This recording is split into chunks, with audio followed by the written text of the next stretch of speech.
Welcome back. David Penn here. It's the Professor Penn Podcast, episode 98. My producer's going to have to write this down. This episode is called The Draft. The Draft. We're closing in on episode 100, and I'm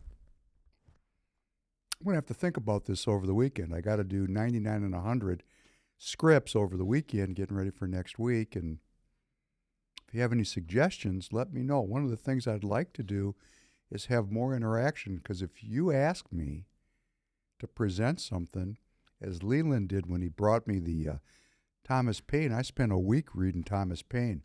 Whoa, was that a great gift from Leland to me to, of course I knew who Thomas Paine was, and I'd read some of his stuff over the course of my lifetime, but to sit down and really get into his stuff, whoa, it was eye-opening.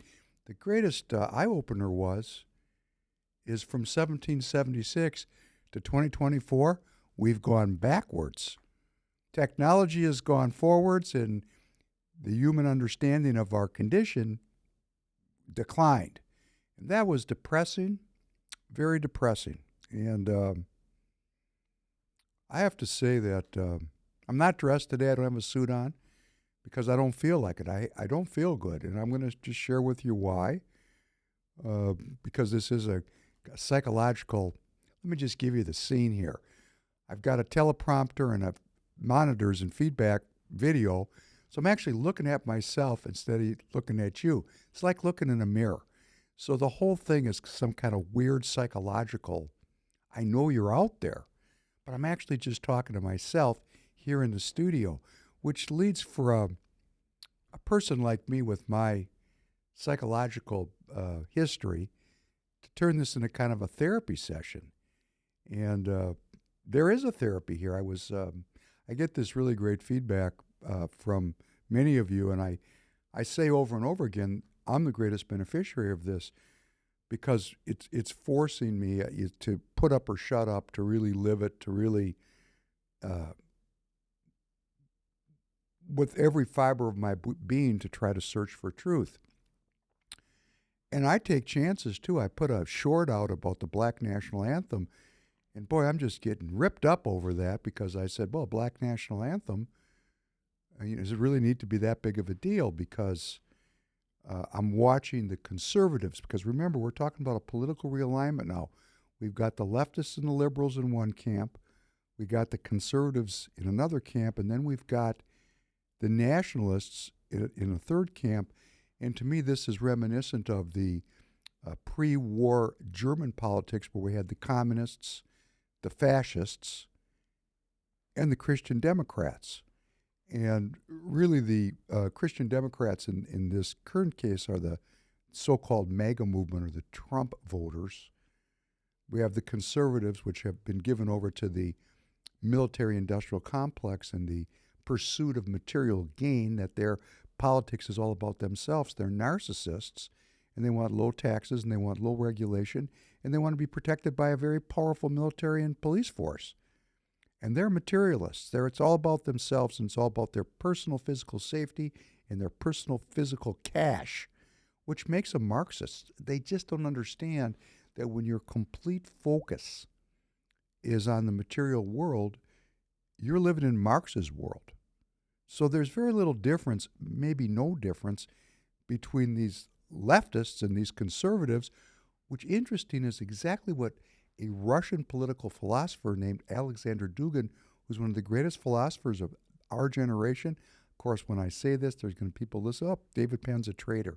No, he's a philosopher, like Confucius. He's been saying for decades that conservatism is a scam, that there's only liberalism.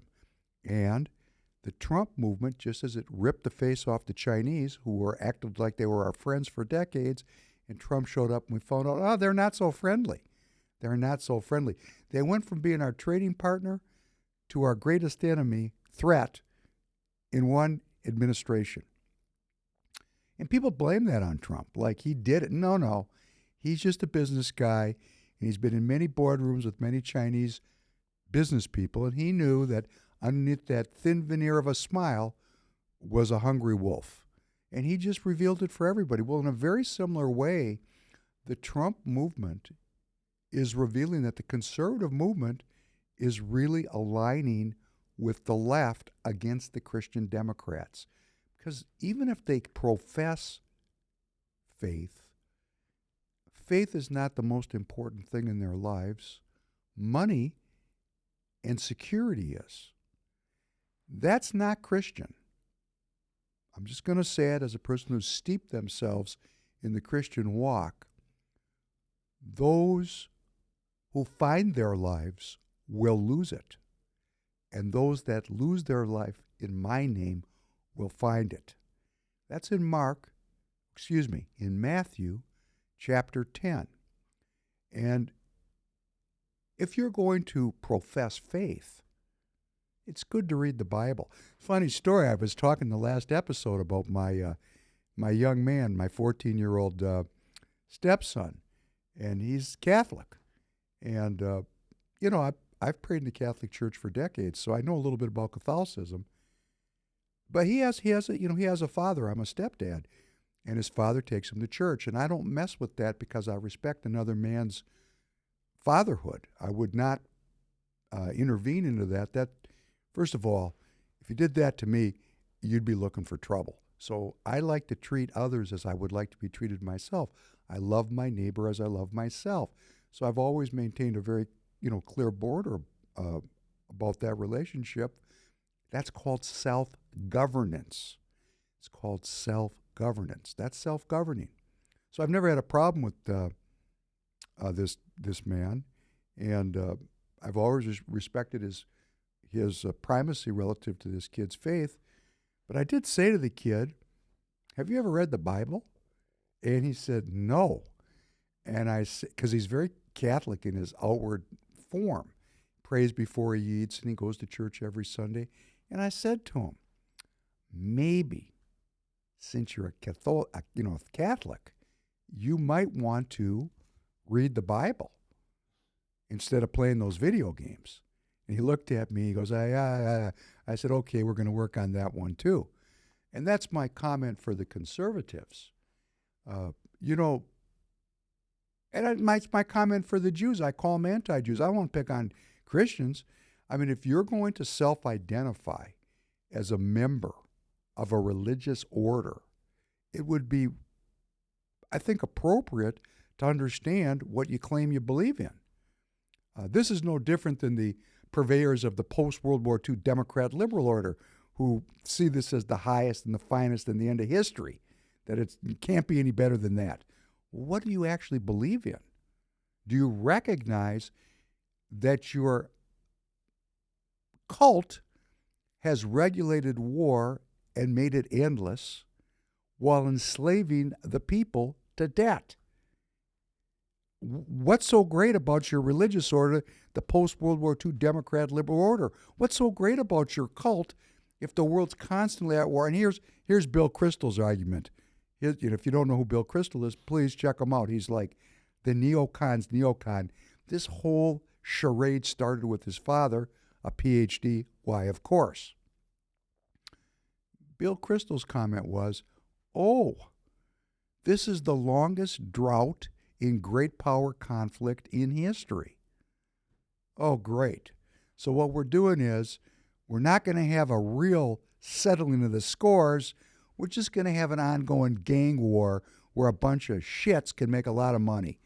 Boy, nice job, Bill. You've done a great job. How about seeking peace?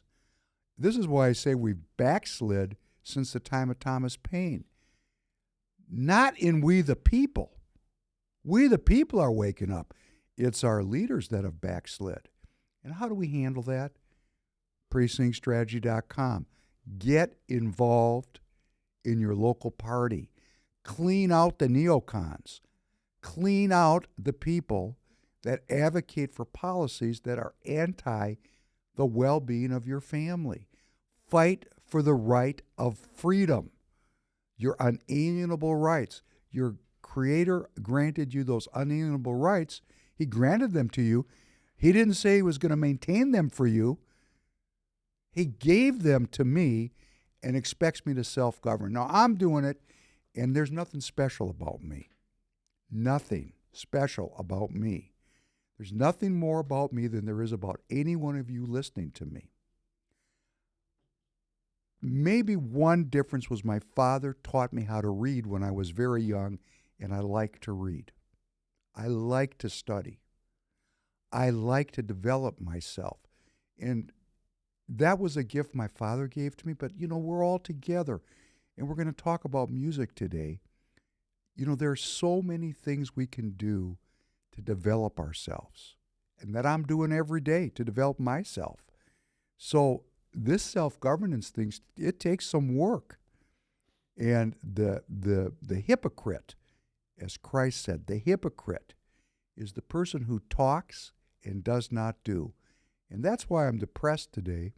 That's why I'm not wearing a suit. Thank you for tolerating my casual Thursday, because I'm connected to all this. Now, here's a concept that I think most of us know, but I don't think we give enough time thinking about it.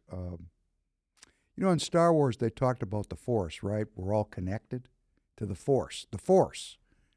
And we actually call the internet the World Wide Web. www.World Wide Web. Well, where did that come from?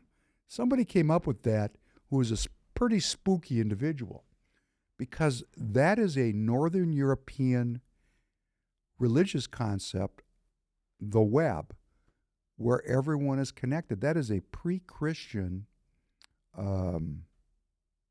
traditional, pagan nature religion concept that all living things and all inanimate things are connected.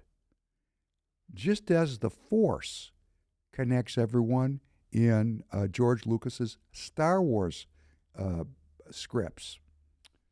Well, if you train, and I've talked about, I've been trained in some very intense secret societies, military societies for this one. I learned this in the military. The military training, excuse me. It's, I'm trying to think. What is that program? Do you remember that program that the CIA used to screw people up? There's a name for it. It's not Operation Phoenix. I just can't remember.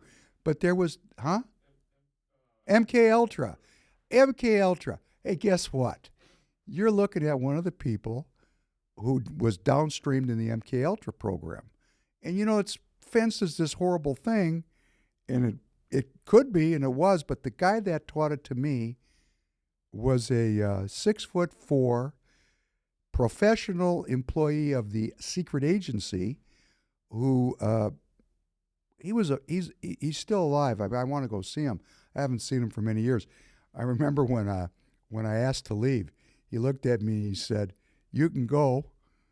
I wasn't sure I was going to get out. He said, "You can go, but never talk to anybody you've ever met here ever again." "Yes, sir. Goodbye." And here's what he said to me. It was hilarious. He goes, "Penn, your problem is you like money too much." There's some truth to that, because I say I'm not a communist, and I want to go into, if we make money from Tireget, it's not going to pervert my sacred honor or my desire to make positive change in my community. But that's a long time ago, and that guy who, I was under, my senior, he had some doubts about, my authenticity at the time, and he was not incorrect. That was a long time ago. I was very young, and but he actually trained me and many other people in his the people that were with him. He trained us in this kind of MK Ultra kind of. It's a training methodology, secret society. And one of the most important elements in that training was the web, the concept of the web, because we practice remote viewing. You work on meditating, astral projection, card reading. All of this, of course, was aimed at being able to defend yourself, and that's a nice way of saying it, if you were called upon to do so. But the web was a super critical concept, and the idea that we were all connected. Well, he taught it to me, and I've learned it. Now, what did I do after I quit, which is 25 years ago? Because I'd seen and done a lot of things that were really, not in the center of the road. That part of my life was, I don't want to use the word extreme, but it was, it exposed me to experiences and to what goes on in the world in a way that I would have never gained had I not gone through that period, which was from, like, just to give you some context, we're talking about from about 1979 through 2000. So it's a long time ago, but it was 21 years of my life. And the web, my response to it was to move inward, get married, have children, and just try to forget about it, because the experiences were so overwhelming that, quite frankly, I lost that marriage because I had post-traumatic stress disorder. So I was going to a therapist, and my wife said to me, "That's not manly." And I said, "Okay, but if I don't talk to somebody about this, I'm going to explode." She said, "Oh, let's take a walk every day and talk to me. I love you." Great. We got divorced, because what it did was it blew the doors off of her barn. Back to the web. What I'm saying is, we all have experiences. I was young. I talked when I should have listened. Words are powerful. I choose my words very carefully now. When I make a mistake, like I said, military. It was not military training. It was extra, outside military training. I got to be careful about how I talk about things. I don't want to mislead people. I'm not a liar. I don't want to exaggerate. And I don't want to say too much, but I want to share with you this concept of the web and how I learned about it, because it's extraordinarily powerful when you connect to everything, which for me became connecting to Jesus Christ and having the Holy Ghost within me, which interestingly is the exact same concept. I will send you a comforter. I have that inside me, which connects me. So the pre-Christians had a notion of this, and it became, fundamental to the Christian walk to have the Holy Ghost inside. And that's really, for me, what separated my current life from my Jewish life, because in the Jewish experience, such a thing would be considered heretical. In Judaism, we pray 10 men. It's a warrior religion. And somebody jumps up and says they're talking to God, and they put them on a cross, is what they do with them, pound nails in their hands. And that's what happened to Jesus Christ, because he said he was the Son of God, that he had a relationship with God, and they killed him. Just for that. That was, you want to ask why? There's a lot of reasons why. But the theological reason was, that is not okay. The last Jewish or Israelite that is believed to have had that relationship with God was Moses. So back to the web. The web, I'm connected to it. And I spent decades, up until 2020, just using it for my own well-being and trying not to be involved with people. I have a very small circle of friends. In fact, as I've said, my best friend died from COVID, which left a big gap in my life. And I have a small circle. I don't have a lot of social needs. And I like to play piano and play violin and train, and I like to read. Doing this is not natural for me. But I am connected to the web. So then I entered into this new role in politics. And I'm going progressively deeper and deeper into politics. Now I have a relationship with you. And as you know, I try to communicate with you and answer your emails and your texts. And I really am trying to build a community, a political action community. 300 Spartans stopped the Persians. We don't need 100 million people in this movement. We need the right people doing the right things, and all we have to do is just turn the asteroid a little bit, and we're going to live. and we don't have a lot of time to do it. So I am tied into this web. So Super Tuesday comes. Super Tuesday comes, boy. And I went to vote, walked up to my polling place, and there was Ben Berquam from Real America's Voice. And I was stunned. If you know who Ben is, Ben's a stud. He spends a lot of time down in the Darien Gap and at the border. And I said, Ben, are you here in Minnetonka, Minnesota at my polling place? He said, yes, I am. And I was immediately on television in a live interview, which was hilarious. And, I was very happy to see Ben. My spirits were lifted.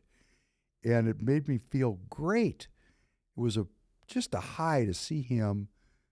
And that's the last time I felt good, because we voted. Super Tuesday was done. President Trump won the day. And then the race started.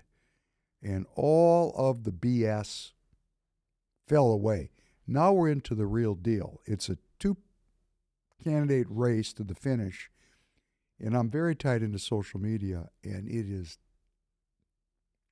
horrifyingly painful for me to read the level of lying and dissembling and diversion and trickery and cuckery, and then to read the lack of insight that the American people have to the basic fundamental functioning of how our government works, and how that gap in knowledge is not filled in by our alleged influencers, our PhDs, our secondhand jerk-offs.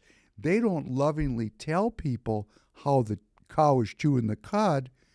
They exacerbate and they exploit the lack of insight that the people have for their own desire to maintain the status quo of debt, slavery, drugs, and piracy war. And boy, I went to bed last night. I felt sick. I was depressed. I woke up not feeling good. And I just want you to bear with me. I mean, we're in a community here. I'm not going to say that I just said I'm not a special person. I'm a human being. I have highs and lows. This is very difficult for me to see. I'm in an energy trough because I see the depravity on full display. There's nothing being hidden. But then there's little moments of gladness. Could you please play that first clip that we were talking about? Just play, because this is what lifts me up. Every time he gets on stage, as a black Republican from the inner city, I can't tell you I like Donald Trump, but it has nothing to do with his tennis shoes or indictments. The majority of black men across America, we do have conservative values. We do have businesses, and we want to raise our kids without the undue influence of Democrat policies. And so that's what he stands for, and we're going to stand with him. Play it one more time. Can you play it one more time? Every time he gets on stage, as a black Republican from the inner city, I can't tell you I like Donald Trump, but it has nothing to do with his tennis shoes or indictments. The majority of black men across America, we do have conservative values. We do have businesses, and we want to raise our kids without the undue influence of Democrat policies. And so that's what he stands for, and we're going to stand with him. So this is the thing that lifts me up when we see, and this has nothing to do with this being a black man or an African American. He's an American citizen. He's saying he gets it. So every time I read 1,000 ridiculous posts, ridiculous, people who have no idea what they're talking about, they're regurgitating, brainwashing, foisted upon them by secondhand jerk-offs who are also brainwashed. And I see a beautiful man, beautiful, standing up for his self-governance. That's uplifting. I feel the uplift just watching it. That's why we played it twice. When I really get down, I got to just say, I got to go back to what I know. This is another thing. This is why people don't give over to faith. They're afraid it doesn't work. Well, I really don't care if it works or not. If it doesn't work, it's me. I know that. And this is my go-to rock, where I go to every day, in every way, with every breath. At least that's what I'm trying to get to. And this is what self-governance is all about. If we're really self-governing at the infinite level, approaching an infinite level, we'd be concerned about every breath. Not concerned, conscious of every breath. We'd be conscious. Conscious. Blessed are you, God and King of all worlds. Thank you for creating the light and the dark. Blessed are you, God and King of all worlds. Thank you for creating me in your image. Blessed are you, God and King of all worlds. Thank you for making me an American. Blessed are you, God and King of all worlds. Thank you for making me free. Blessed are you, God and King of all worlds. Thank you for healing the blind. Blessed are you, God and King of all worlds. Thank you for feeding the people. Let me just break in for a second, because I had a thought that had never occurred to me. This prayer does not say any place, hey, blessed are you, God and King of all worlds. Thank you for low taxes and low regulation. It's not in the prayer. Blessed are you, God and King of all worlds. Thank you for feeding the people. Blessed are you, God and King of all worlds. Thank you for releasing the bound. Blessed are you, God and King of all worlds. Thank you for creating the heavens and earth. Blessed are you, God and King of all worlds. Thank you for directing my path. Blessed are you, God and King of all worlds. Thank you for our American courage. Blessed are you, God and King of all worlds. Thank you for restoring strength to the weary. Thank you, God, for restoring my strength. Blessed are you, God and King of all worlds. Thank you for sending your only begotten Son to die on the cross that I might be saved. Forgive me, Father, for I have sinned. Pardon me, my King, for I have willfully transgressed. For you pardon and forgive. Blessed are you, God and King of all worlds, who is gracious and ever willing to forgive. And for those of you who are struggling with infirmity, I believe that I have received health for all my flesh. I believe that I have received health and well-being for all my flesh. I believe that I have received health for all my flesh. And for those of us that are struggling with our material need, thank you, Father. I believe that I've received the prosperity as you determine. I believe that I've received the prosperity as you, my King, have determined. I believe that I've received the prosperity that you, my King, have determined. And why I try to say it in this way is, some of us get rich. We don't know why. I mean, I'm smarter than a lot of the rich people that I hang around with. I got some rich friends. I'm a lot smarter than they are, and I've worked a lot harder, and they got a lot more money than me. What am I going to do, be jealous of them? I'm not jealous of them. I have no idea why they succeed and I did not financially. But look at all these other things that I got that they maybe don't have. Money, if I'm eating and I got a roof over my head, I'm good. We've gone way too deep into this material thing here in the United States of America, and this entire movement. I realize there's a President Trump, and I know he's got an agenda. God bless him. I have my own agenda because I'm self-governing. He's just another guy to me that's self-governing. I do not put him on a pedestal. He's not my icon. He is the elected representative of we the people. We've just elected him to represent us in this epic battle. Now, the battle is being fenced as Biden and Trump. Scam. It's not about these two people. It's about the ideas they represent. This is an election about war or peace, about the continuation of the post-World War II Democrat liberal order or the New World Order here in the United States. It's continuance, or we're going to start a new paradigm as yet unnamed that is focused on the well-being of American citizens, period. The well-being of my family, period. I have great empathy for what's happening in the Ukraine, what's happening to all these people that are suffering. I'm suffering. I'm interested in dealing with that first. My children are suffering. I have aged relatives and a mother who are suffering. The suffering in my own back. I want to pick out this log that's in my eye. I'm working on that first because we are $34 trillion in debt. We have an open border and we're in an endless war. I do not feel, making I statements, I do not feel that I can move outside and help others. I want to help myself. And let's just get into it a little bit. The news that matters. Since I saw you on Tuesday, guess what? The Houthis finally killed some people. Was this reported in the news? Did you see this?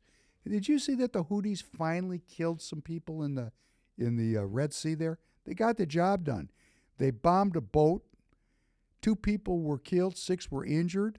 The MV True Confidence, a Liberian-owned vessel, they hit it with a missile. They had to abandon the ship. The thing didn't sink yet, but it's probably going to sink. So they're just we have Operation Prosperity Guardian. You would think this is the illusion of the boomers. I think that if we sail a bunch of warships into the Red Sea and into that Indian Ocean area, everybody's going to run for cover and there's nothing they can do because we're so badass. I'm sitting there making my model airplanes and my model ships when I'm a kid. And I made the USS Enterprise, the World War II version, painted all the little airplanes, put the whole ship together. Boy, this thing's powerful, my little plastic ship. That's why they have those plastic models. It's a diversion and it's a scam to make me think how powerful I am. We got a bunch of people in Yemen that are getting armed by the Iranians, and there's nothing advanced military technology can do to stop it, apparently. And I was just talking in my office because, I'm in the tire business, and I've got some product that I got to move from Asia to Portland, and my input for the freight is like $2,300 a container, and my logistics manager said, "Whoa, guess what? It's $5,500. Can you call the people up and see if you can get an extra $3,000 out of them?" And I looked at her like, "Whoa, that's a heavy lift." So the inflation is coming from this war. The inflation is coming. And of course, as I've said, the international steamship companies, they might be the ones financing the Houthis because it's really good for them. War is good for a small group of people. They make a lot of money off of war. The rest of us, hey, we pay for it. It's called blood and treasure. Our sons and daughters will give their blood, and all of us will give our treasure, and the money goes uphill, and the shit flows downhill. And that's what we're voting about in November. I don't want to hear, I'm looking at all these influences. Trump, the worst guy in the world. Great. I've said, he's not my cup of tea. I'm not voting for Trump. I'm voting for peace. So if anybody wants to get down on one of us here in this movement and start telling us what, boy, they're not nice about it. They say things to me, this is why I'm depressed, because I refuse to fight back unless somebody actually takes a punch at me. This keyboard warrior stuff it's beneath my dignity, to be quite frank with you.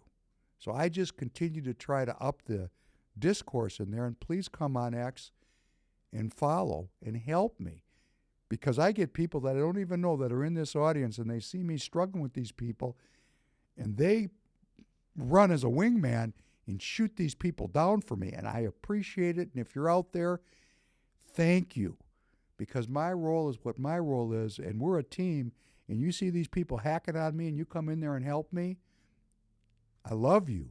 Thank you. Bring people to the podcast. I want to thank Free People Radio for giving us this forum. We're doing this to create a movement. When you're here, and people are coming more and more all the time, please help. Spread it out. Let's come together. Let's make this into... Here's another thing I was thinking. I was podcasting with Royce. We recorded a Hebrews episode for Friday night. It's going to be on 9 Central. And, let me make a statement. Royce, I love him like I'd love a son. And he's a fantastic political thinker, and he's so young.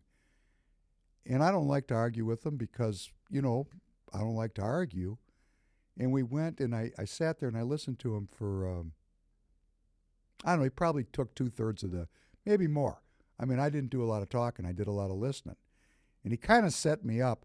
I said, what are we talking about today, Royce? He goes, I don't know. Then off we went to Gaza for an hour and a half, which is very difficult for me to talk about. I hadn't had a time to really sort through my thoughts. And I listened to him and don't fight with him because he's a candidate. He has the courage to stand up and declare his candidacy. And then we get these assholes like this guy here in Minnesota whose name, out of professional courtesy, was in the party, who starts heaping crap on Royce that has nothing to do with politics. And I watch this and I think to myself, this is the most important political figure in Minnesota at this time, maybe in the country later. He has an incredible following of people that really love him. If you go into his threads, the support Royce has is phenomenal. He's absolutely unconcerned about money or self-gain, and they're accusing him of being a grifter. We're barely hanging on over here, and they're grifting, so that's what they see. You know, here's the way it works. You see who you are. Like me, I'm a religious person, believes in God. I try to live with self-governance. I look at every person that way, and I get robbed constantly. And that's okay. Royce is not a grifter. He really cares about this country and this movement and cares about the salvation, his own personal salvation. And that's why he's doing it. And I'm listening to him. Because he's a candidate. And it occurred to me, you know, I need to be a candidate sometime. Can't do it this time. And it's not that I want to be a candidate. Who's going to do this? Who's going to go into these political nests of vipers who are without moral principle, without historical grounding, without creativity, without cool? Who's going to actually go in there and stand for self-governance? I mean, we've got some people that are doing it. But it occurs to me that I want to do it from a position of, I don't want to, this is my practice. I'm training. We're training now, okay? You're in a training hall with me. This is a continuation of that training I had from 1986, really, through 2000. We opened up the training hall again. I said in the last podcast, I went back to the gym. Not that I ever got out of shape, but I'm going for it now. Because these people are not good, and they will kill my children. Whether my kids get along with me or not doesn't matter. They're still my children, and I want them to live. And these people are going to get us all killed. And that's why I'm depressed today. That's why I'm praying. And here's the evidence. The Houthis are now killing people in the Red Sea. Hey, it was only a question of time. Now it's only going to be a question of more time till one of these missiles plunk right down on the deck of a U.S. Navy warship. And what's going to happen then in the middle of an election season? Because these people are looking for a fight, these Houthis. They're looking for a fight. They see the cultural genocide at a minimum, if not genocide. You know, the line between war and genocide, thin. I mean, when a bunch of marauders come into a country and rape and pillage, as was done on May 7th, you know, they just don't have the scope. If they could have killed 50,000 Israelis that day, they'd have done it. They could only get to, 1,000 or 2,000 people. That was the scope of their technology. But they have the will to kill every last Jew in that country. And I said that, Israeli, anti-Jew, whatever you want. And I said that on the podcast that's coming up to Royce. What's the difference between the Ukrainian situation and the Gazan and Israeli situation? The difference is the Ukrainians are collapsing now. The Russians are advancing. And if the Russians take over the Ukraine, they will Russify it. They're not going to kill every Ukrainian. They will embrace the Ukrainians because it actually is a civil war. It's like the North and the South. There's still a Southern group of people down there. You know, when Sherman marched on through the South, they killed a lot of people, but they didn't kill every last one. You know what I'm trying? There's a difference between killing a lot and genocide, wiping out a population. We still have a Southern culture in this country. Now, the North, the administrative state, is still trying to destroy it. I agree with that, or I see that. And if you see that too, I agree with you. But there's no concentration camps lining up everybody in Mississippi and gassing them. That's not going on. And in the Ukraine, if the Russians take over Ukraine, I don't think they're going to kill the entire Ukrainian population. And I said to Royce, what happens if Israel collapses and the Israelis are captured? What happens then? And he immediately said they could all be killed. And this is what makes it so difficult for me as Professor Penn to talk about this issue, even though I see a genocide and a cultural genocide and I object to this. What makes it complicated is this is a tribal war to the death. And we're right in the middle of it, we the people. We're right in the middle of it. The Houthis are now starting to kill people, and here we go. It's game on, right? So are you ready for this in an election season? Because guess what? There's no rules in here now, right? We really don't know what's going to happen like 1 minute from now. This is called jazz. Played Oscar Peterson on the way out. Oscar Peterson had some idea about what he was going to play. But what came through his fingers? Hey, it came through. That's called training. That's the way we're living right now in the world. We're past anything that's ever happened before. And all these, and this is another reason why I'm depressed, all these people are making predictions about what's going to happen. They're all on somebody's payroll, probably the CIA's. Because it's predictive programming. We're being programmed. You know, I want to swear. I try hard not to swear on here. Not because I don't swear. I do swear. I just don't want to alienate anybody. But please allow me, one, these people. Don't let people tell you what the future is going to be. They do not know. We, the people, will determine. Are you writing that down so you can bleep it out? Good man. That's great. I got a great new young producer. We're going to get him mic'd up soon. I really like this guy. He's fantastic. And Tanner's still working with us, too. He's doing my shorts, which you can see banging around out there, and you can respond to. So we got a machine that we're getting going here. A product. We're creating content, and we're creating it for one reason, because we're trying to form a movement and deter the neocons and the PhDs that are going to get us all at least really poor and really enslaved. At worst, we're all going to die. I don't know.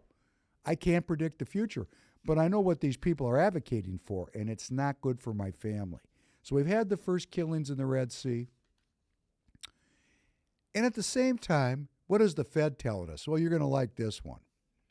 The Dallas Fed, the Reserve Bank, the Federal Reserve Bank of Dallas has released a economic policy report highlighting, listen to this is great, because you know the Fed's a globalist institution, right? It's the globalist institution. It's the mother of all globalist institutions.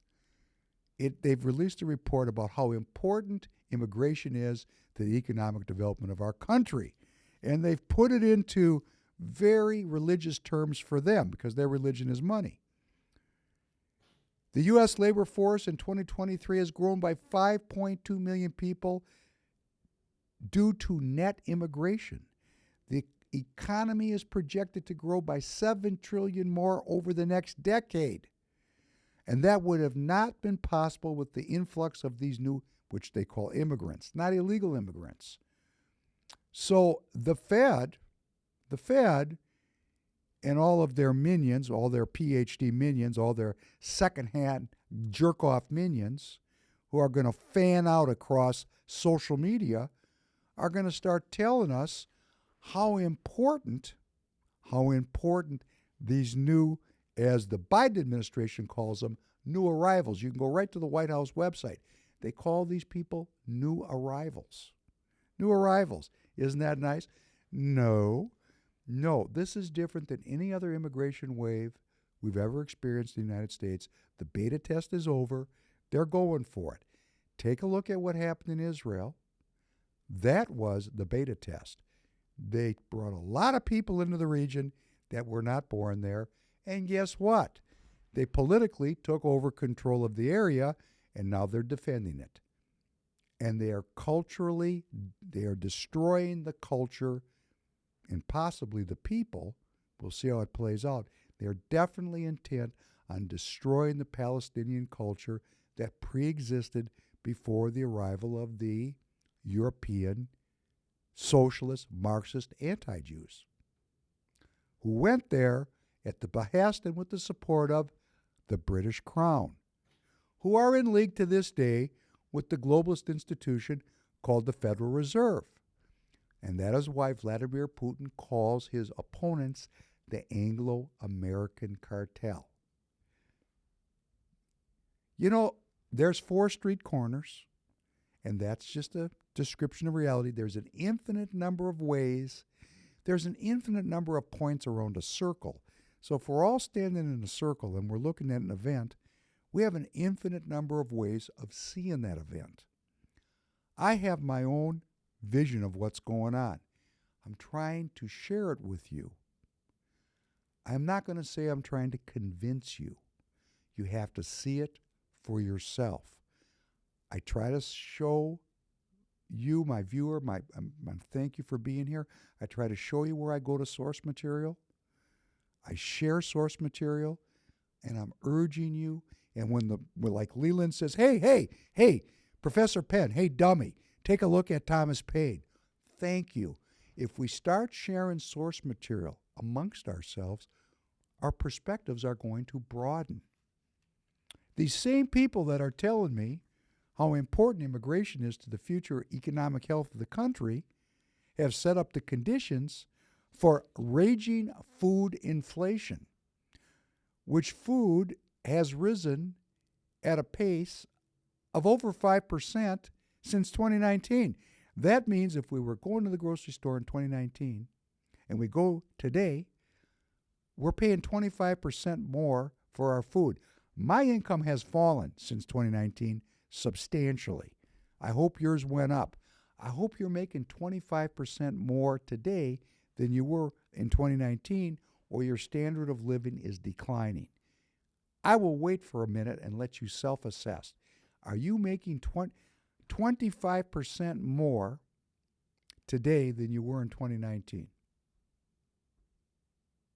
Now you understand your standard of living is probably declining unless, God bless you, you've been chosen to make more money, which God bless you. I don't object to you making more money. I hope we all make more money because we're not communists. But the communists are being used because, remember, the people that are doing this are not communists or capitalists. They got the money. They're post-politics. They just want us poor and dependent. We're inventory. That's why they want, these more people in here, because they're going to have more consumers, and those consumers are going to, money flows uphill, and they'll be in control of the downhill. So there's a lot of things to be concerned about, and I have a lot more news. I'll just make a very simple one here. Part of this drama that the Fed's putting us through here, they're also fighting with the Chinese, and they're screwing those people up. Because when the interest rates go high, if you own, mortgages on property that has variable interest, you're going broke. So they're basically breaking all the property developers in both the United States and China. Here in our country, property, commercial real estate, it's called CRE. That asset class is about $3 trillion. $3 trillion. It's going to take a haircut this year down to $1.8 trillion, and there's 300 banks that are exposed to going out of business with this write-down. But of course, that's okay with the Fed. They call this consolidation. When you continue to expand the money supply and you write down, and why do you do that? Because we're deficit spending. So the inflation's raising up all the time because the money supply is getting bigger. They can't stop doing it because we keep deficit spending because, of course, we have to fund all these wars and all these social programs. You know, if they stopped funding the social programs, in other words, if people couldn't get high on the government's payroll, they'd have a problem, right? People might vote for change. Hope and change would become, no, screw the hope. We're going to have change. So they just, keeping everybody on the comeback, right? And the inflation keeps raging. So how are they managing this? It's called bankruptcy. Now, banks hate the word bankruptcy. When you say bankruptcy around a banker, they freak out. But actually, the Fed, which is the king of all banks, is saying, hey, you little banks, you're going bankrupt. We're taking the money off the street. We're going to destroy the money supply as we expand it. That'll help us manage the inflation so the people don't pick up pitchforks and clubs and come for us. Because when people can't pay for food, when the food cost exceeds 50% of my income, hey, at that point, game on, right? At least that's the way it's been in world history. I know I'm not funny today. It's too bad. Immigration. Immigration is now a good thing. And there's a lot of criticism being foisted upon the quote-unquote Trump movement and the Trump political supporters, the resistors, who subverted, defeated, and destroyed the attempt to pass this quote-unquote bipartisan, unipartisan bill on immigration, which was alleged to be the greatest thing on immigration in the history of forever. I read the bill since I saw you last. Another reason to get depressed. During a period of 7 consecutive 8 calendar days, I'm reading it from the bill, whatever that means. During a period of 7 consecutive 8 calendar days. Strange, isn't it? There is an average of 5,000, 9 or more aliens who are encountered each 10 day or 11, or 1 calendar day, a combined total of 8,500. This is gobbledygook, right? This is written so it can't be understood. But what they actually are saying is, if you get a week where they get 5,000 people or more coming in, they're going to close the border. So what does that say when you it sounds great. We're going to close the border. That's how they were fencing it. Why did the quote-unquote MAGA Republicans vote against this bill? Because it was legalizing the entry of almost 2 million migrants a year. Because the people that wrote the bill, James Langford and his group of unipartyists, were told by the Fed, this is great for the economy. We love this. Let them in. It's all about the money.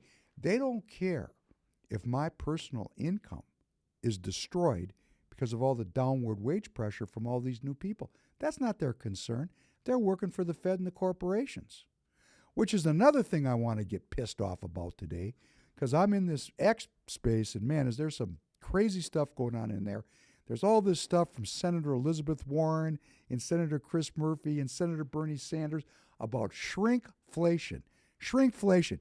Do you know that if you go buy a bag of Doritos, there's 5% less Doritos in the bag and the price didn't change? Are you aware of that? Shrinkflation.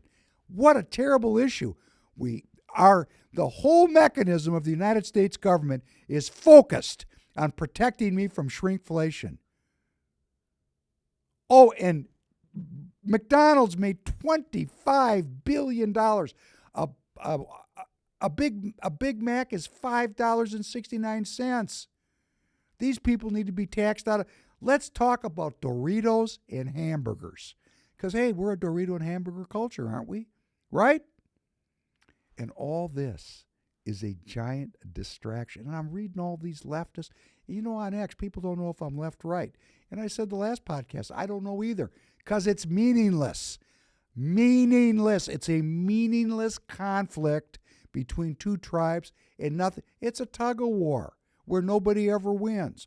And if somebody wins, it's tyranny. So I'm outflanking the whole thing, and so is the Trump movement. The Trump movement's not, and they're saying, now these people are saying, everybody that's voting for Trump is a Democrat. Okay, I don't care. Let's vote for peace. Democrat, Republican, whoever you are, let's vote for peace. But where I'm heading with you is this. So this is really angering me because these people are being exploited by our senators, people that should be concerned about the well-being of the American people. What they're concerned about is exploiting the lack of insight into how this thing is really working. Let me tell you how it's really working. $34 trillion of debt. We got to pay it back. $9 trillion of that $34 trillion was not even real money. Okay, so let me tell you how this works because we've talked about it before. 34 minus 9 is $25 trillion. On that $25 trillion, the Treasury made a piece of paper digitally called a Treasury bond. And some institution or investor bought it for a rate of return over a period of time. Because they had 60-day notes, they sell 90 days, they sell 6 months, they sell a year, 5-year, 10-year. They've got this thing. They're selling paper. You give us your money. That's what the Treasury is saying. Mr. Penn, you give us $1,000, and in 6 months, we'll give you back $1,060. And because the United States is alleged to be such a safe investment, I give them my $1,000 to make my 6% or whatever it is. I don't buy T-bills. I don't like buying paper. I like buying tires. It's real. At least I can light them on fire for warmth if I get into a crack. So $25 trillion, there was actually an exchange between two parties, the U.S. government and an investor. But guess what? There's more paper than there is demand because people are starting to go, hey, this paper, it's paper. Maybe we got to be careful with this. Maybe the United States is going to end up like Venezuela. So $9 trillion of necessary borrowing, the Treasury could not sell their inventory. So guess what they do? They go over to the Federal Reserve, a private institution that can create money out of thin air, the only legal counterfeiting operation in the United States or in the world. It's legal. And they snap their fingers, and $9 trillion pops up, and they make a digital entry on a screen, and they give it to the Treasury. The Treasury makes a digital entry on their screen, and they give the digital paper to the Fed, and the Fed now has $9 trillion of Treasury bonds on its books, but it didn't sweat or work to create that $9 trillion. Voila, $9 trillion. And that went into the economy to fund the wars and the social programs. We have to pay that, I, Professor Penn, I will be taxed to pay off $9 trillion and the benefits, the interest thereof, the benefit of that interest is going to go to people I don't know way upstream of me in the eye of the pyramid. Look on your dollar bill. You see that eye in the pyramid? That's where my money's going, up to that eye. And they never put any money in. It's a complete scam. And here we've got these leftist senators, alleged leftists. And when I say, and if you're watching me and you've come because you think I'm a leftist, hey, I'm with you. Let's really look at who these Republicans are that we think are leftists. Senator Warren, Senator Sanders, Senator Murphy, and this whole, caucus on the left. They got me thinking about my Doritos and my Big Macs. Why aren't they talking about the Fed? Why aren't we talking about the news that matters? That has me angry. Well, part of it is they're secondhand jerk-offs, right? They're brainwashed. Elizabeth Warren, law professor, probably a Harvard graduate, I don't remember. These people all went to the Dirty Dozen. They're all cultists. I grew up in that cult. My father was a cultist. Well, he wasn't a cultist, actually. My father taught critical thinking, but he worked amongst the cultists. See, he was way upstream of this. He was close to the source. They hadn't lost their minds yet in the 50s and 60s. They still were thinking people. And they looked at the military-industrial complex back then, and they said, we got to stop this. Failed. but they gave everything they had to stop it. My father maintained his intellectual independence and his righteousness and his self-governance until the day he died. I love him and I miss him. I even woke up missing his father this morning, my grandfather, because I wake up early to do this, and I woke up early, and I thought, man, it's 4:30. I'm getting up. I thought about my Grandpa Jake. We didn't call him Grandpa Jake. We called him Zadie. That's Yiddish. He used to get up at 3:30. Why? He was a fruit peddler, and he had to get down to the little warehouse he had to take the fruit in before the day started. So we got up at 3:30 in the morning every single day except for Shabbos. For those of you who know what that is, on the Sabbath, he rested. He did not work from Friday night till Saturday night, and he prayed. His life was not about making money. He sold some fruit to pay the bills.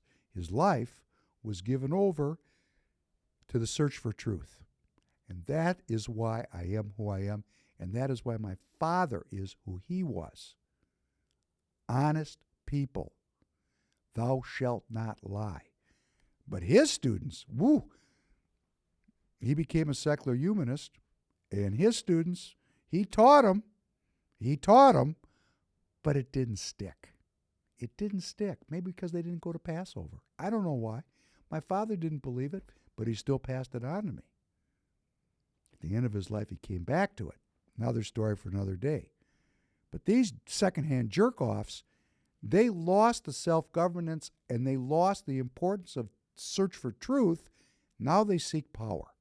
So while the Fed has the entire country enslaved to a $34 trillion debt that increases by $1 trillion every 100 days, thank you, Tom Emmer.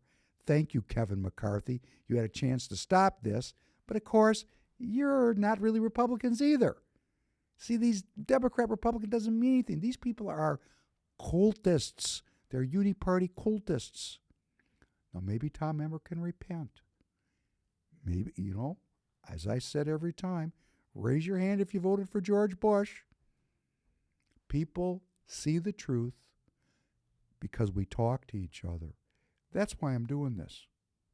Because I might be saying something that you can use in a conversation with your brother or your mother or your co-worker. I might be giving you some ammunition. And I don't mean ammunition. Strike that. Words are things.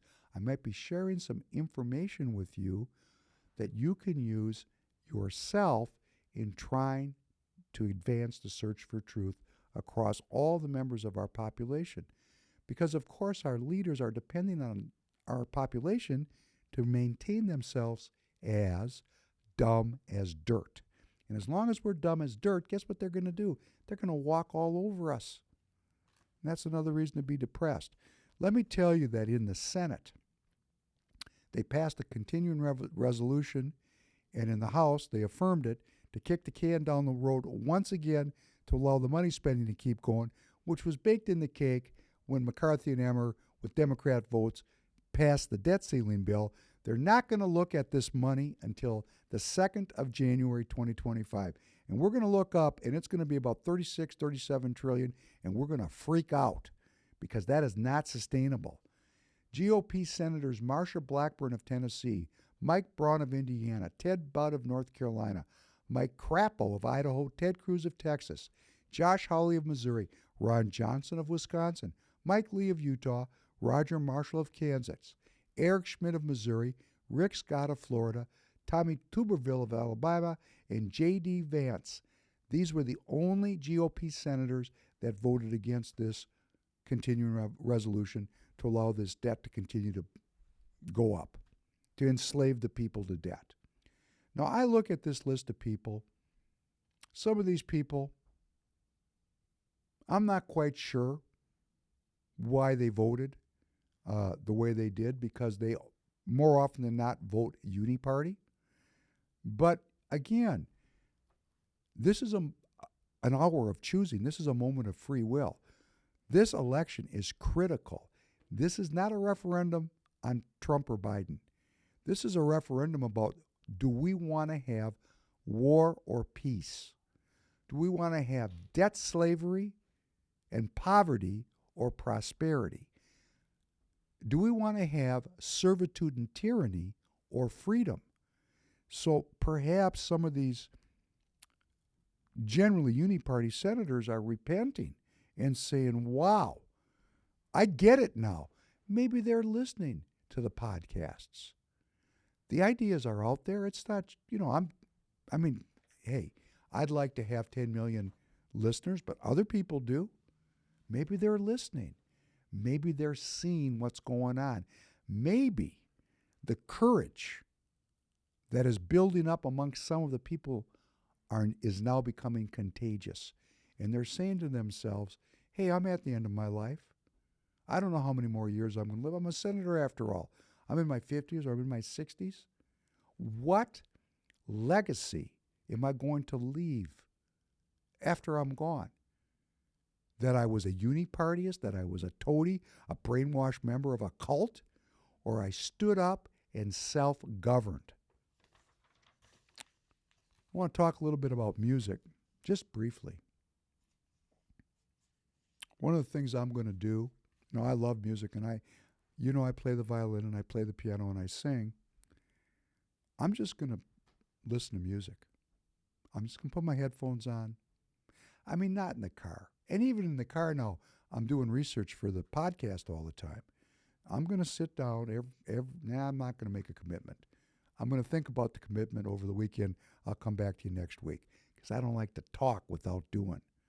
But I'm going to commit myself, just like I've committed to go back to the gym and work out. Now, I say that's about strength. That's part of it. The other part of it is when I'm in that gym for an hour and a half, I'm not thinking about this stuff. I'm thinking about getting strong. We all need balance. I'm becoming unbalanced because I'm in this fight with you. So I need balance, and I want all of us to be focused on our well-being. Well-being is about balance, having balance. So I'm going in the gym, and I'm going to start listening to music. I don't have the time to play, but listening is an action. And I've been doing it. I've been scrolling and listening to music. I found something that just blew my mind. I was one of the best youth violinists in America, and I wanted to go to music school. And there's Curtis, Juilliard, Eastman. Those are the three big, finishing schools before you start a professional career in music. And I did auditions, and I wanted to go. I'd sent my audition tapes off, and I did that in 1976. And my father was an academic, and I was a smart kid. And I was graduating high school a year early, and I graduated in a class of 1,104 kids, and I was, I think the third or fourth kid in the class a year early, and I maxed out my SATs. I think I missed 30 points in math or something like that. I was good because I came out of that background. My mother had me reading, 2-3 years before anybody else because, it's a Jewish family, and there's a high emphasis on education, and my parents were academics, so of course, they saw me as being the next person, the firstborn son. I was going to pick up the family mantle and become a doctor who taught in medical school. They had my whole life planned out for me, when I was a little kid. And my mom stuck a violin under my neck and said, "Learn how to play for learning of discipline." That's exactly how she said it. And I didn't like it. And then about 7th grade, I went to 7th grade, and we're all sitting there, and nobody has any skills. And I'm playing violin. Everybody said, "Wow, you're good at violin." I said, "I am?" I had no idea. "Oh, yeah, you're so good. You should play in the senior high orchestra." I can. Now here I am. I'm in 7th grade. It's like 1972. And I'm playing in the senior high orchestra with, this is 72, man. The girls were wearing, tank tops and jeans, and everybody was getting high. It was a blast. I didn't know this stuff was going on. I was not raised in that kind of environment. And then the better I played, the better it got for me. So I really started practicing like 3-4 hours a day. And I went to my mom and dad, and I said, "Mom and Dad, I would like to be a professional violin player." And they looked at me like I came from Mars. "You're not supposed to play violin. We gave you that so that you'd learn discipline." And they took me to one set of grandparents, another set of grandparents, And I was emotionally damaged because if I was emotionally strong and self-governing, I would have said to these people, my family, I love playing the violin. It's my passion. Love y'all. I'm going to music school. But instead, because I came out of the Jewish family and there's a lot of guilt in there, they twisted on me with their guilt screwdrivers, and I gave up and I went to Haverford College in 1976. Maybe it was 77. And I went on. It was a very good school. And my dad had the goal for me to get into Harvard Medical School. He wanted me to graduate Haverford in 3 years, too. This guy wanted me to be done with my graduate studies by the age of 22. He had the whole thing planned out. Or no, 25 or something. And just anyhow, it's a long time ago. But I was playing in this trio with these two other fantastic musicians. Because I was fantastic, if I don't say so myself. This trio I was in was, it was professional level. We were teenagers, but the piano player went off and had a career as a conductor in symphony orchestras, and the cello player had a very storied professional career. And the cello player was a beautiful young girl, and we were friends, and she got into Curtis, which is in Philadelphia. So I was going to Haverford in Philadelphia, and she was going to Curtis in Philadelphia, and we continued to get together, both personally and professionally. And we met at a hotel downtown Philadelphia, and we were hanging out, and she was staying in she had a hotel room there, and she went to check out. I should say we went to check out, but I'm being cool about it. And we were at the front desk checking out, and up walks next to us is the world's most famous, most accomplished cellist, a guy named Rostropovich, who was a Russian, a horrifying Russian, but he was the greatest living cellist. And, we both looked at him. We both know who he was like this. And we're listening, and he gives him his key. So I'll make up a number. Maestro Rostropovich, you're in room 688. And my friend looks at me, and we were checking out of room 687. And she says, hey, whatever you want to do is fine. I'm going back to my room, and I'm pulling my cello out. So she goes back to her room and starts playing cello. And this woman was fantastic. And, of course, Rostropovich, knock, knock, knock. Well, who are you, my dear? And, she was a Curtis freshman, which is, if you're in the music world, you get into Curtis. That's like getting in the NFL Combine right there, okay? That's Division I music. And, in fact, it doesn't come any better. That is the creme de la creme. So I'm scrolling around on Instagram trying to listen to music. I'm scrolling around on Instagram, and I'm listening to Oscar Peterson, and I got to play this for you just because the Internet of Things and the World Wide Web is fantastic, because this is 1977, I think.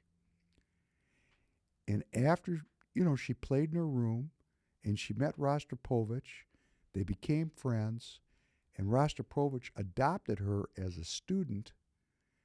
And I just want to play this for you only because finding this online is like finding a needle in a haystack. So you're going to hear a very young Minnesotan cellist, still alive today, haven't talked to her in many years, in this beautiful scene. Can you just play this? 2 bars before, my dear. 2 bars before.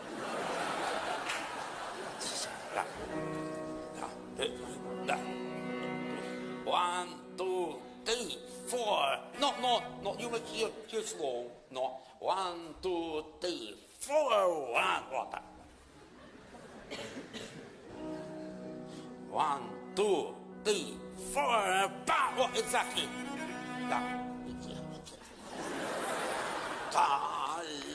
For Papa. Not for you, sir. Yes.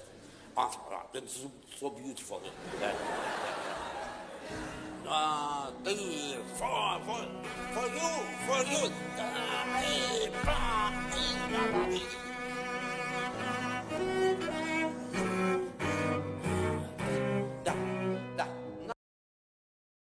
That's good. Now, this is out there. It doesn't matter to me that it's a different cello player or it's a different time. This happened. This is my memory. This is the interesting thing about memory. I'm not sure that it's my friend, but that's what happened. And just find that out there and have this triggered. And remember that I watched this happen, that she was checking out, he was checking in.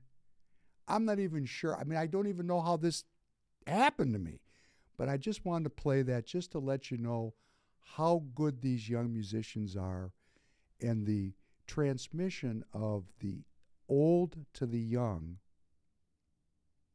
of the tradition of music, because it's a secret society that goes back hundreds, thousands of years of masters teaching students, and how the students try to find the masters. And this was such a funny case with my friend because it was completely unplanned, serendipitous, and they became lifelong friends. And it is the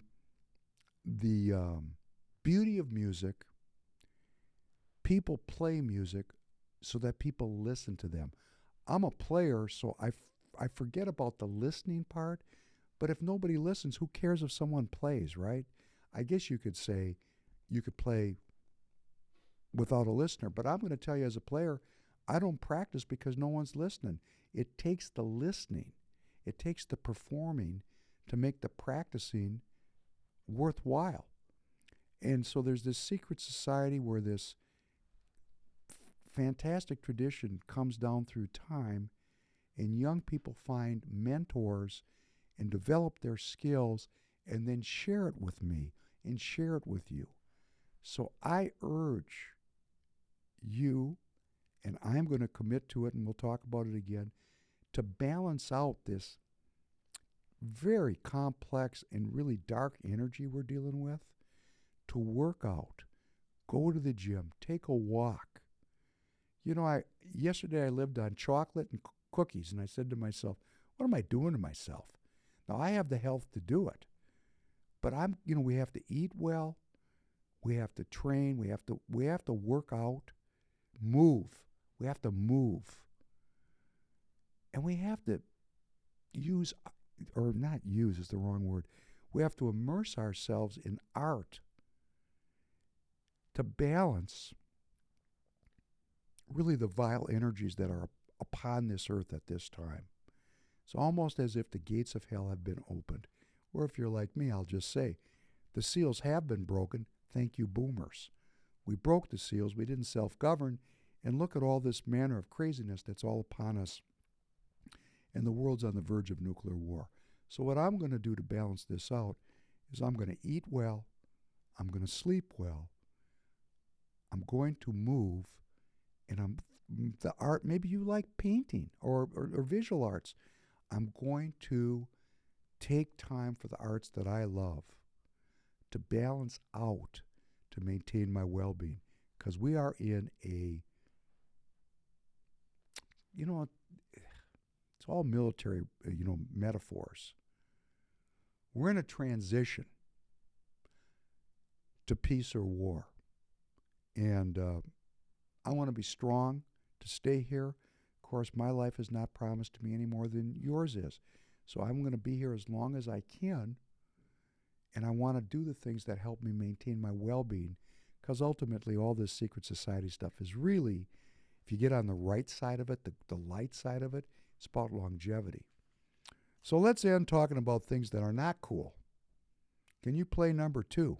In September 1940, the Selective Service Act was passed, and for the first time in history, American boys were being drafted during peacetime. You have the confidence and the gratitude and the love of your countrymen. We are all with you in the task which enlists the services of all Americans, the task of keeping the peace in this new world of ours. President Roosevelt announced Draft Order Number 1, the first peacetime draft number ever to be drawn. Drawn by the Secretary of War is serial number 158. Thank you. Now, I was in 1973, I was 14 years old. So the Vietnam War to me was really not a threat, a little bit too young. But because my parents were so actively engaged in the anti-war movement and so many veterans came back and became involved in the anti-war movement, I became involved in it myself intellectually. I was never in threat, but of course in 1972, we didn't know the war was going to end. So for the people like me that were like 13, 14, 15 years old, hey, we saw people getting drafted just upstream of us. And so the draft was in everybody's mind. The draft was a big deal. Now, we've had conscription in the United States, going back to the colonial period. And it's always been controversial. In 1814, this is for the War of 1812, a very famous American politician, Daniel Webster, wrote, "The administration asserts the right to fill the ranks of the regular army by compulsion. Is this, sir, consistent with the character of a free government? Is this civil liberty? Is this the real character of our Constitution? No, sir. Indeed it is not. Where is it written in the Constitution? In what article or section is it contained? That you may take children from their parents and parents from their children and compel them to fight the battles of any war in which the folly or the wickedness of government may engage it? Under what concealment has this power lain hidden, which now for the first time comes forth, and with a tremendous and baleful aspect, to trample down and destroy the dearest rights of personal liberty?" And you're saying to yourself, there's no draft, Professor Penn. Why are you talking about this? Well, let me tell you how this is going to work. The military is 5% under on filling its ranks. Here's what their strategy is. The overlords that rule us, because we don't self-govern. We have all these new illegal immigrants that have come in the country. Already a bill has been proposed in the Congress to allow these illegal immigrants to be conscripted into the military. People that have no tie to self-governments, no tie to the history of our country, no love of their fellow citizens, they're newcomers, and we're going to give them automatic weapons. You want to talk about a brainwashed group? Now, I'm telling you, I was MK Ultra. I know what being worked on by experts is all about, and I'm educated. I know the history. I had parents, and I had a big social network. These people are up here all by themselves, no money, no citizenship, no resources, can't speak the language. Well, you want to talk about a group of people to manipulate that will do your bidding? Well, we got millions and millions of them. So that's one path. That's one path, because this military is going to have to get filled. So they're either going to fill it with people that will turn their weapons on the American people if ordered to do so, or we're going to reinstate the draft. It's one thing or the other. Now, of course, the military does not want to draft because they'd be drafting people like that asshole Professor Penn. So what the military wants is these group of vulnerable, as the Biden administration calls them, new arrivals, newcomers. Who do you want to fill the military since we're getting deeper and deeper into war? I'm asking you to think about it. Are you willing to see your sons and daughters drafted so that American citizens are defending the country, leaving aside the issue of the forever wars and if a draft is right or wrong? Because we got to play the cards that are on the table. And right now we're in a forever war. So I guess there's a number of options. We could vote for peace and start taking this thing apart and take apart the post-World War II Democrat liberal order and reel the empire in. That'd be my choice. Professor Penn votes for no more empire. Let's shrink the whole thing down so it becomes, as they say in the Federal Register, de minimis. I'm sure you get what I mean by saying that. De minimis means we're going to make pots and pans and not HIMARS. And, there's going to be a lot of resistance to that amongst the who? The conservatives. We'll leave that for the next podcast. Then they're going to draft my children. So there's going to be a movement because, this changing this thing is going to take some work. There's going to be a draft or they're going to conscript non-citizens.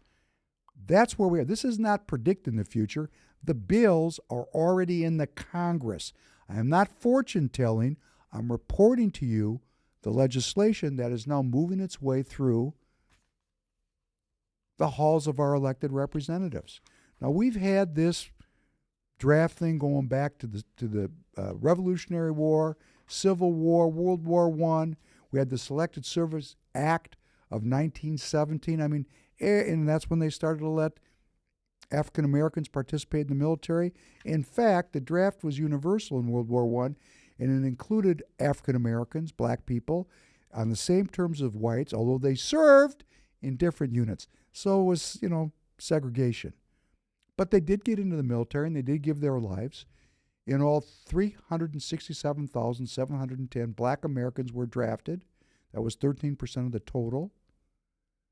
But that was part of the movement in the country of redressing injustice.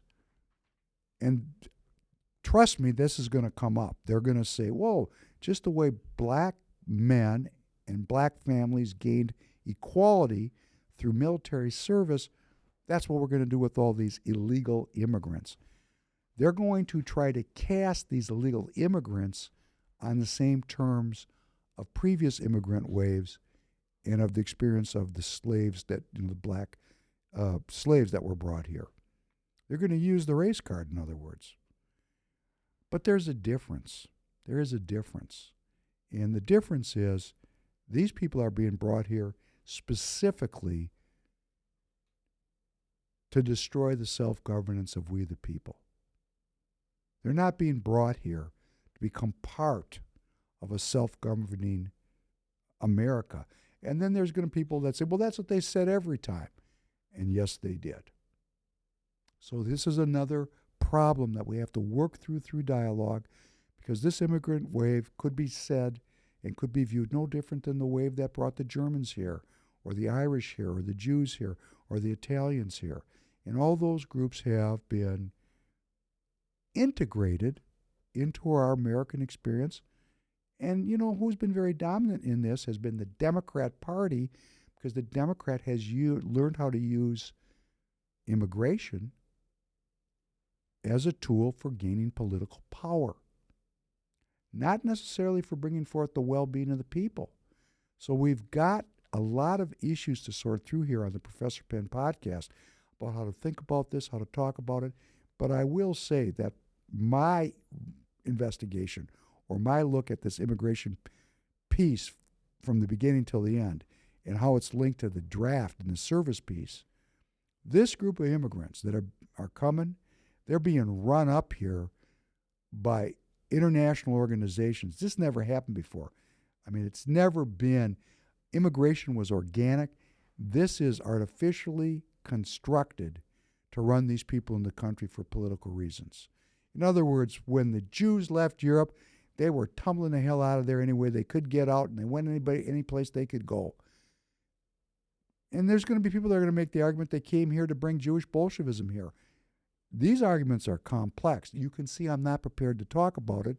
I'm making up next week's scripts as we go.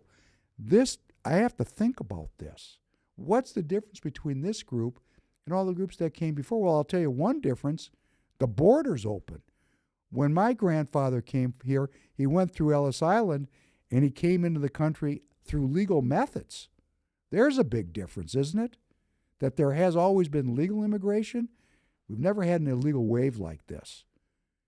And we've never had an illegal wave organized by people who seek to undo the self-governance of the citizens of the United States of America. And now they're going to conscript these people and give them automatic weapons, and they're going to do whatever they're told. So as we continue to debase our currency $1 trillion every 100 days, and then $1 trillion every 80 days, and then $1 trillion every 50 days, and then we're going down to the grocery store with $100,000 to buy a loaf of bread, just like happened in Weimar Germany in the 1930s, which led to the rise of Hitler and tyranny. And who's going to enforce that tyranny? Well, I wouldn't turn my weapon on an American citizen unless I was defending my life. But these people are not citizens. You get my drift? I'm going to go out with something that we may not get up. It's a piece, it's the very last piece on Muhammad Ali. You see, it's the very bottom of the script. It's about 8 minutes long. I'm just going to say goodbye to you, and I'm going to wish you a well-being weekend. I'm saving this to the end because this might not show up. And we've been on for 91 minutes and 45 seconds. So if it just goes blank, have a great weekend, and I'll see you next Tuesday. And thank you for all you do for the movement. If it goes up, I want to say again how much Muhammad Ali impacted my life. This man, had he gone into the military and just said, yes, I will, would have never picked up a gun. He would have been an ambassador of goodwill. He was a worldwide figure at the time when he said, I'm not going into the U.S. military, because he was a Muslim and it was a violation of his self-governance. And he was willing to go to jail and give up everything because he wasn't a sellout. See, now what we have in our professional athletic cohort is they're sellouts. They're total sellouts. They're materialists. Muhammad Ali was a man who put faith before mammon. And it says in the Christian tradition, seek ye first the kingdom of God, and then all these other things will be added unto you. That's what Ali did from the Muslim perspective. First, he was in the search for truth. He ended up being a wealthy man, but he gave up everything he had, his title, his fortune, his reputation, to stand up against the military-industrial complex and say, hey, I don't think this is righteous. I'm not going to do it. So we're going to go out with a piece about Muhammad Ali's very principled and righteous stand against the draft. And again, we're going to very soon be facing this as citizens ourselves. We're either going to take this empire down, or our sons and daughters are going to get drafted, or they're going to conscript these illegal aliens. We have choices to make in this election. I want to thank you very much. Have a well weekend, and let's go out with the great, the incomparable, the one and only, the greatest of all time, Muhammad Ali.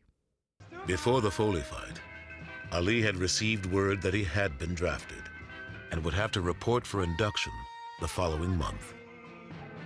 While his lawyers prepared to challenge the draft order, Ali met privately with Dr. Martin Luther King Jr. in Louisville.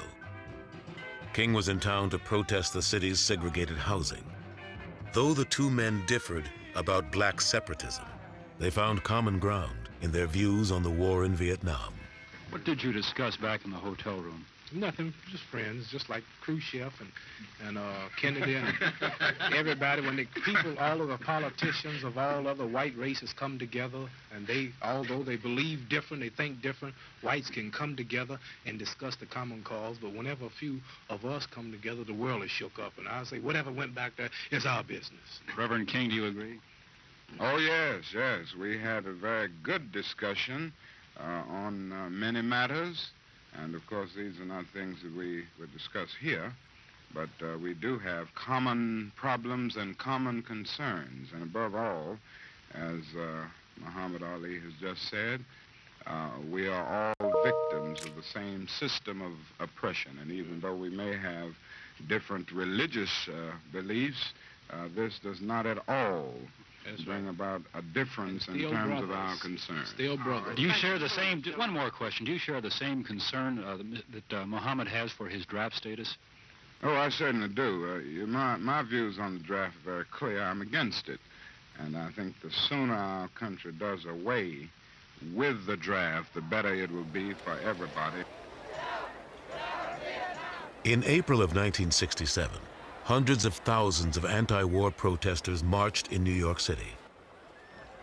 But most Americans still supported the war, and criticizing U.S. policy on Vietnam remained politically treacherous, especially for African Americans. Meanwhile, Muhammad Ali's lawyers had delayed his induction date by claiming the boxer resided in Houston, where he had trained for his recent fights. Now, a new order required him to report to local draft board number 47 in Houston at 8:30 a.m. on April 28th. Before he left Louisville, Ali gave a press conference explaining his position and his plans.